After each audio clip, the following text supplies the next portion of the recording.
नमस्कार दोस्तों, आज हम सभी पढ़ने वाले हैं अलंकार। अलंकार क्या होते हैं? अलंकार का प्रयोग काव्य में सिर्फ और सिर्फ उसकी सुंदरता को बढ़ाने के लिए किया जाता है। जिस प्रकार हमारे घर की गृहिणियां अपने आप को सुंदर सुंदर अलंकारों से अपने आप को अलंकृत करती हैं, उसी प्रकार काव्य की कविता रूपी नारी अपने आप को सुंदर दिखाने के लिए जिन गुणों का प्रयोग करती है उनको हम क्या कहते हैं? अलंकार। शॉर्ट रूप में हम कहें तो काव्य की शोभा बढ़ाने वाले तत्व क्या कहलाते हैं? अलंकार कहलाते हैं। वैसे तो ये 3 प्रकार के होते हैं, परंतु अभी हमें 2 प्रकार के पढ़ाए जाते हैं, जिसमें से होता है शब्दालंकार और अर्थालंकार। जहां काव्य में या कविता में चमत्कार, गुण, परिवर्तन या बदलाव की स्थिति शब्द के कारण आती है तो वहां हम रखते हैं शब्दालंकार। जहां काव्य में परिवर्तन अगर अर्थ के कारण आता है तो उसको हम बोलते हैं अर्थालंकार। दोनों की परिभाषा सेम है। जहां काव्य में बस शब्द के कारण परिवर्तन आए उसको हम शब्दालंकार, और जहां काव्य में बदलाव और गुण उसके अर्थ के कारण दिखाई दे वहां पर हम बोलते हैं अर्थालंकार। शब्दालंकार 3 प्रकार का होता है मुख्य रूप से। पहला अनुप्रास। अनुप्रास को हम 2 रूपों में समझ सकते हैं, अनुप्रास में प्रास। प्रास का अर्थ होता है वर्ण, प्रास का अर्थ होता है वर्ण, और अनुप्रास होता है छोटा या पीछा करने वाला। अर्थात हम कह सकते हैं कि जहां एक ही वर्ण बार बार रिपीट हो, यानी एक के बाद दोबारा उसका पुनः आवृत्ति की जाए तो वहां पर हमारा अनुप्रास अलंकार होता है। जैसे हम बचपन में खेलते थे टंग स्लिप गेम, जो हम खेलते हैं कि बोल के दिखाइए जल्दी जल्दी किस तरीके से बोला जाता है। चंदू के चाचा वाला, पके पेट पर पका बबीता, ये सभी किसके उदाहरण आते हैं? हमारे अनुप्रास अलंकार के आते हैं। क्योंकि जहां हम लिखते हैं रघुपति राघव राजा राम, राघव राजा राम, तो हम यहाँ कह सकते हैं कि यहाँ रै वर्ण की 4 बार आवृत्ति हुई है, यानी बार बार आने के कारण यहाँ पे हमारा कौन सा हो गया है? अनुप्रास अलंकार। उसके बाद आता है यमक। यमक क्या कहता है कि जहां पर एक ही जैसे दिखने वाले 2 शब्दों का प्रयोग होता है परंतु दोनों का अर्थ अलग होता है, वहां पर हमारा यमक अलंकार होता है।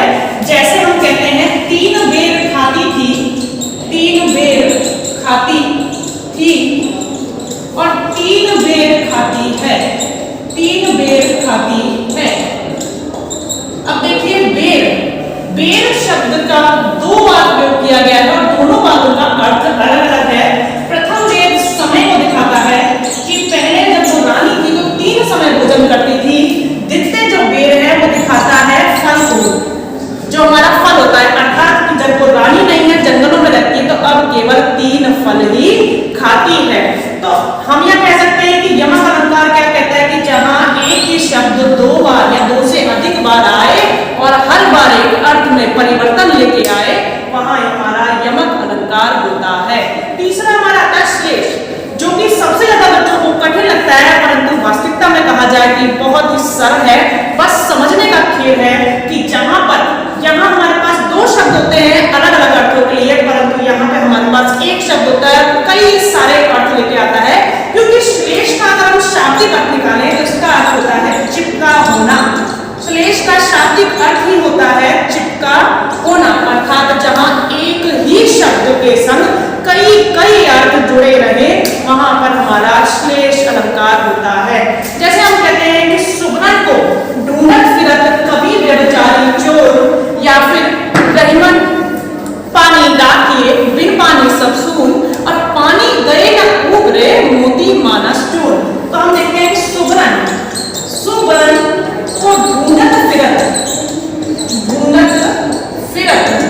अब हम देखेंगे कि सुगरण एक बार आया है, फिर ये किसके साथ प्रयोग हुआ है? कवि, व्यभिचारी और चोर। अब देखिए बड़ा ही सिंपल सा तरीका है कि सुगरण शब्द एक बार आया है परंतु 3 अर्थ लाया है कवि के लिए। सु प्लस में वर्ण, अर्थात कोई अच्छा सुंदर वर्ण। यहाँ पे कवि के लिए सुगरण का अर्थ हो गया कोई सुंदर वर्ण। यहाँ व्यभिचारी, व्यभिचारी आदमी के लिए सुगरण का अर्थ हो गया कोई सुंदर स्त्री, सुंदर स्त्री। और यहाँ पर सुगरण शब्द का ही प्रयोग चोर के लिए हो गया कोई सुंदर या कीमती वस्तु। सोने की या कोई कीमती वस्तु जब होगी तो वो सुगरण। इस प्रकार हम देख सकते हैं कि सुगरण शब्द